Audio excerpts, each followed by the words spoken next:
uchukue muda wa kufanya kazi na kuweka maisha yako sawa, nahisi utakuwa unanielewa. Naomba kama utaridhia uondoke na mimi.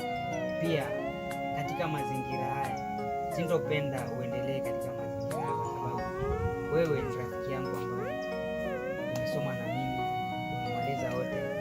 So labda ningekuona katika mazingira mengine ningefurahi, lakini sio kwa haya. Naomba usimame kama utaridhia.